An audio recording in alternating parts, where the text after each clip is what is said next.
The world of Ingress is in a constant turmoil, an ancient, war-torn realm full of secrets. On the surface, it is easy to believe that the ruthless Vulgus and the monstrous Colossi are mankind's greatest threats to survival.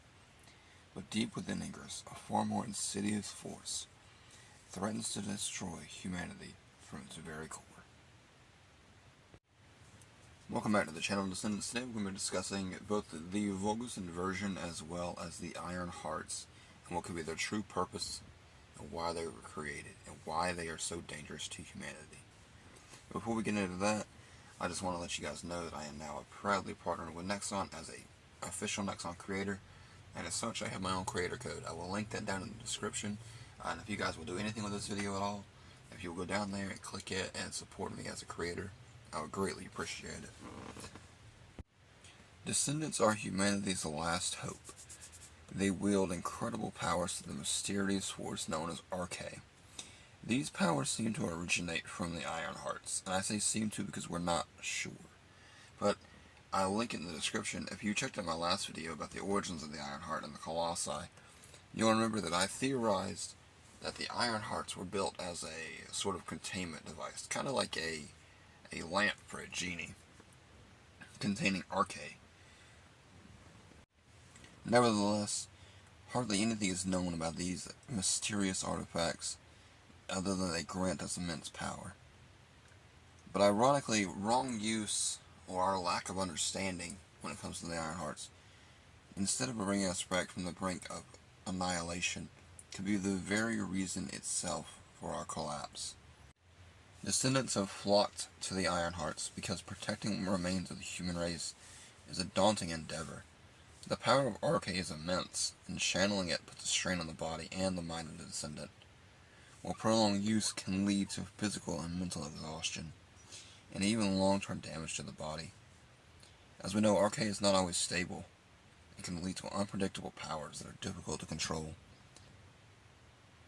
This can cause descendants to struggle controlling their Arche, and cause unintended harm to fellow descendants and the very humans that they're tasked to protect. This is your official spoiler warning for the video. There will be spoilers from this point on about the campaign. I have not completed the campaign entirely, but I am about 3/4 of the way through.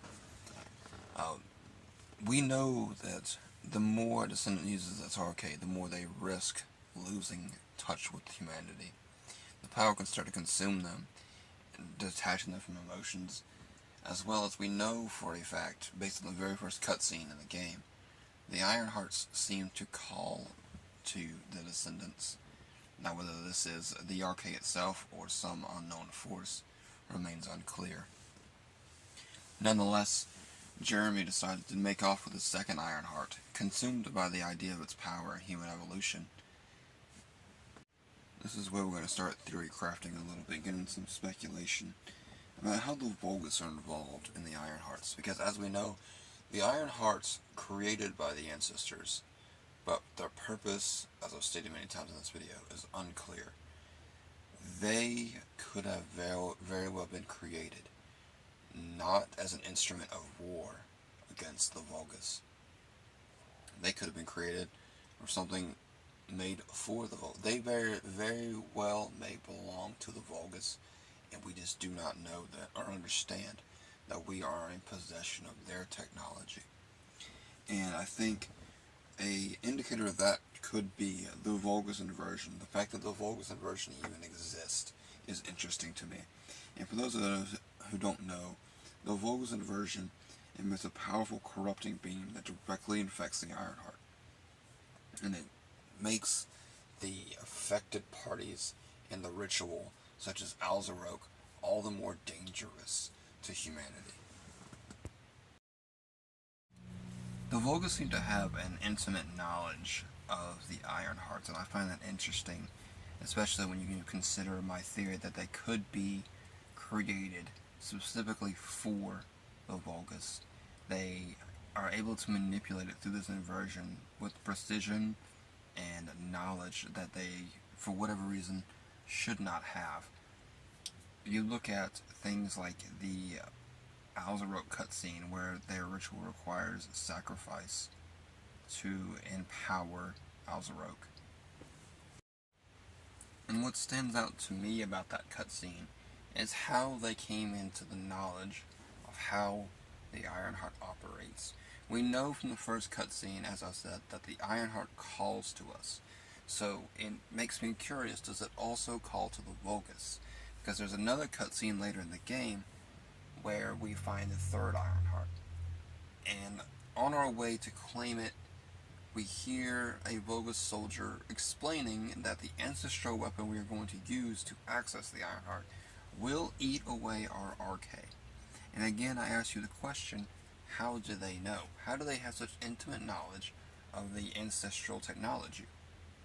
And that would make sense if they were created by the ancestors, and these items were originally left for the Vulgus until such a time where the Vulgus were turned on. Maybe they turned on the ancestors. Maybe the ancestors shunned them, viewed them as failed creations. This brings us to the point, to the guide. Several things I find interesting about the guide is how secretive she is, and how it seems like when we meet her, her only intentions are helping humanity claim the Ironhearts. But once we get to the Ironhearts, she gives us a choice. She recommends that we don't use them. And when humanity insists, she says, okay, I'm going to show you what happens when you use them. Now, these mysterious artifacts, we put them in an even more mysterious situation with the Prime Hands. Not much is known about the Prime Hands, not to my knowledge at least. But we use it to attempt to seal the dimensional wall. And what happens is we are made aware that as long as the Ironhearts exist, there will always be the Colossi there to seek them. And when we try to seal the dimensional wall, a pyromaniac actually manages to partially break through our physical realm. Instead of an intercept battle, he breaks through the physical realm. Now we managed to defeat the pyromaniac by managing to close the wall temporarily, thus cutting the pyromaniac in half. And the guide then explains that she needs to talk to us. She says, my mission has never been to help you obtain the Ironhearts and use them, but to help you understand why they must be destroyed. For a piece of technology that the ancestors created for us, it makes no sense to destroy them. Unless you can look at this and say the ancestors may have created this technology and thought it such a great gift for the future generations of their people, and ultimately it wiped them out. For as ancient and as powerful and as wise as the ancestors were, I feel like they didn't realize until it was too late. They opened Pandora's box in creating RK and the Ironhearts. In an attempt to right that wrong, they created the guide to act as an AI to call the descendants from within the Ironheart. I think the Ironheart, by its very nature, its power, its alluring power, can be so corruptive, it can be even more dangerous than the Colossi and the Vulgus. Now I know it may sound like I'm throwing spaghetti at walls trying to get anything to stick, and I know a lot of this is theory and not concrete lore. But unfortunately, since the game is really early in its life, we have lore, but we have more theory than anything. And I think it's fun to speculate about where the narrative could go. As I've said in previous videos and on Twitter, I look up to My Name is Bife in the Destiny community and say, hey, I want to be that guy in the First Descendant community. But I hope you guys enjoyed the video. I hope you learned something. Like I said, I hope you support me as a Nexon creator. I look forward to making many more First Descendant videos for you guys, and I will catch you guys in the next one.